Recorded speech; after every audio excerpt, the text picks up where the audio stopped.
Ladies and gentlemen, this is a beautiful bowl of Texas chili. When I show you how to make this, you're going to have a new favorite. It is a delicious recipe, definitely worth trying.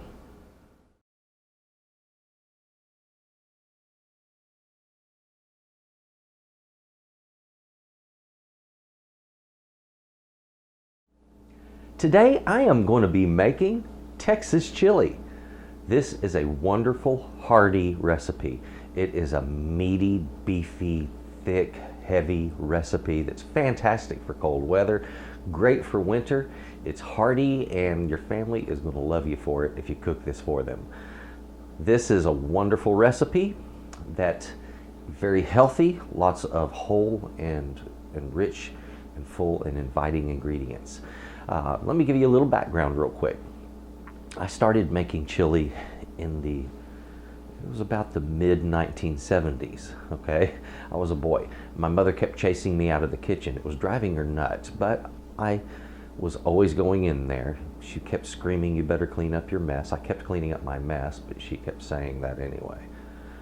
Strangely enough, I don't know. But eventually she learned not to do that and started kind of letting me do my thing, and she kind of got the idea that I had an aptitude for it. And sure enough, I was developing chilies and all kinds of other stuff. And so I learned the flavor profiles of a lot of different things. I had to. If you don't know your flavors, you can't make good foods. Now, by the time the 80s roll around, here I am cooking up really good chili recipes because I've learned my flavor profiles. I'm experimenting a lot and I'm growing as a cook. And through heavy experimentation and a lot of study, I learned to become really good at this. The recipe I'm going to give you is pretty much a base chili recipe. It is very hearty, it's very meaty, it is full, rich, inviting. It's got more nutritional value in it than you can imagine. And well, when you see the recipe, you'll see why it can be so tasty.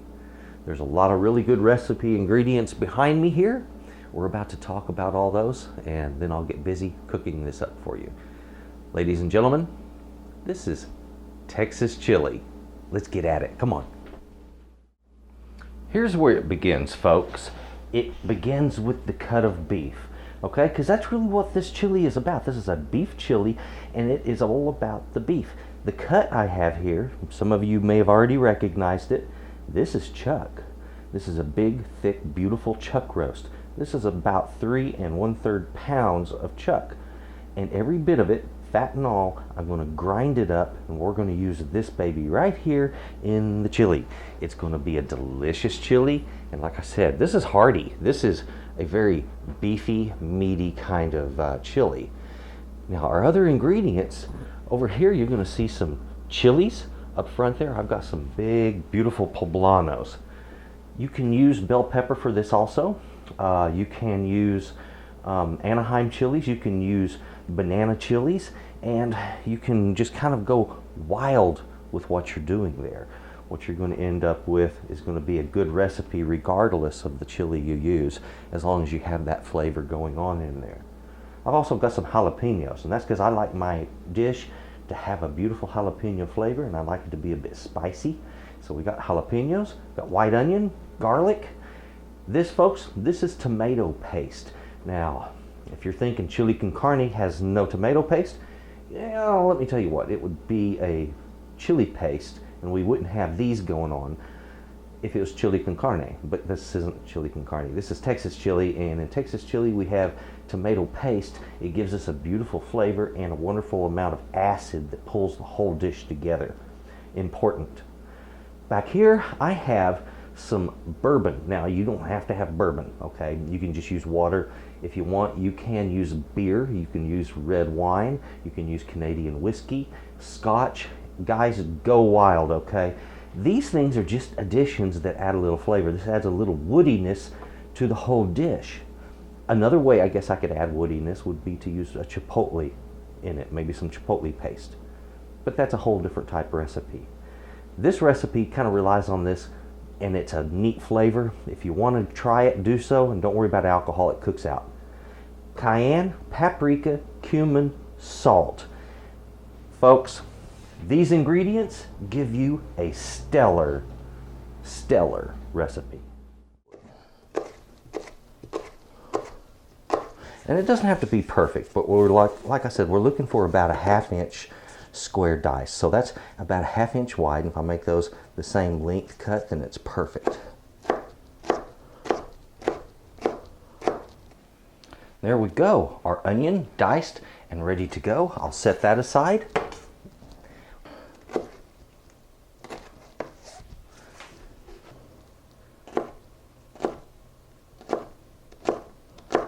And I'm getting little 1/4 inch square dice, little tiny dice.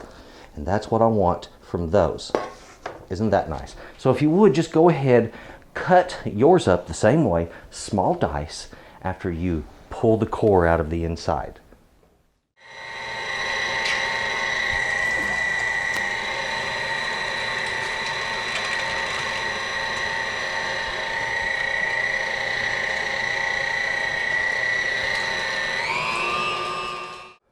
Now folks, when we get everything kind of cut up, diced up, we are then ready to go.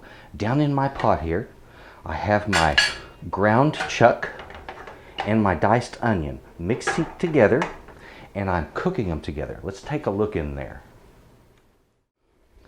And this has just started to cook. Now what I do is after I grind my meat, I mix in the onion and start cooking them together over a medium-high heat. When I start seeing some browning like that, and I see it across, about 70 to 80% of the meat, mostly brown, then I'll add in my chilies. And to do this, what I'm doing is to just put the meat in there. There's no seasoning, none at all, and no oil. We've got enough fat in that meat. It's a chuck. It'll do good. And we need to cook the onion with the meat because the two are influencing each other's flavors. Basically, it's the onion influencing the meat, and it's going to make it very tasty.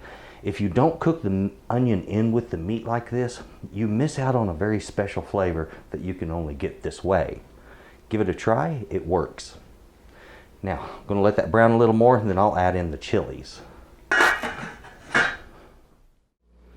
All right, as you can see, we've got a little pink left, not a lot, but at this point, this is where we need to go ahead and put our vegetables in there, our green vegetables. So our chilies are going to hit this now.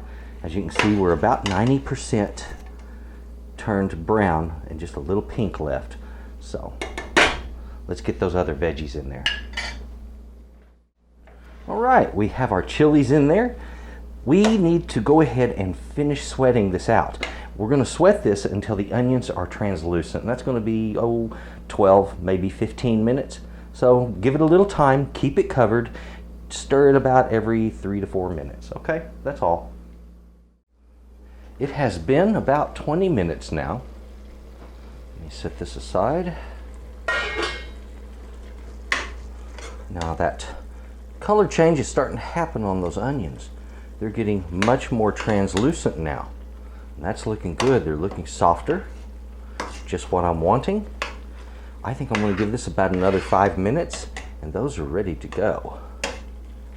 Now, once I'm finished that next 5 minutes, I will then add my other ingredients, starting with that tomato paste and that bourbon, and then I'm going to add my spices in. If I need, I have a little extra water there, and that garlic, I'm going to fine mince it before adding it to my chili.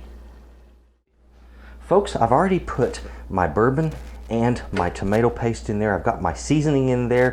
We've got some cumin. I've got the cayenne and also paprika, plenty of that paprika. Now I need to get that stirred in. When I'm making chili, I like to use fresh garlic, so I went ahead and minced up 4 cloves of garlic, and now it's time to put that in my chili. Folks, I've just finished putting in my garlic, getting it stirred in.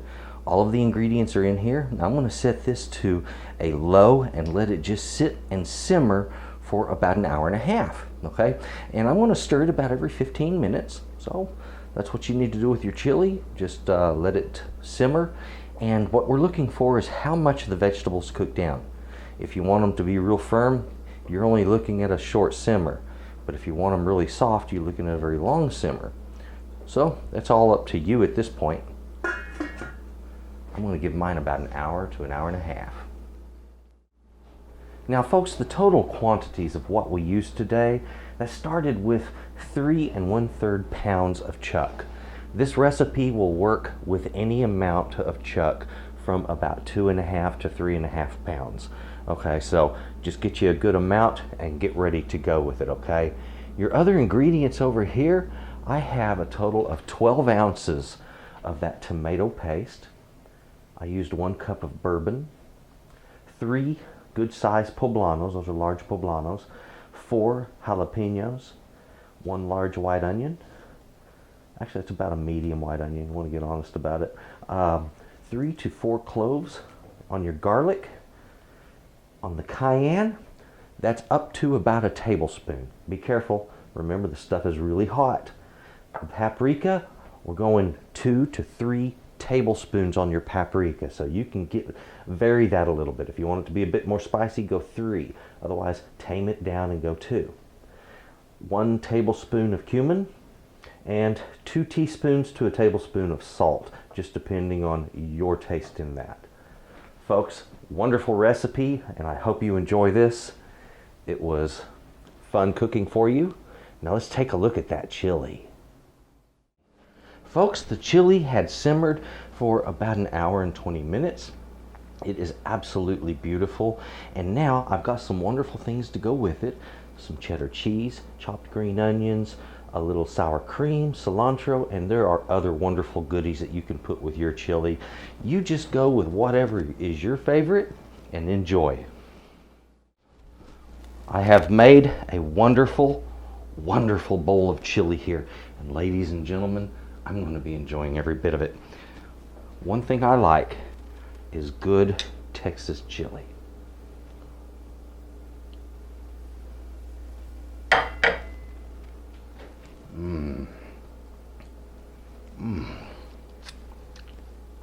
Ladies and gentlemen, that is a beefy chili. That's a delicious chili. The recipe is spot on. It has a chili flavor, beef flavor, perfectly acidic. Everything balances well on this recipe.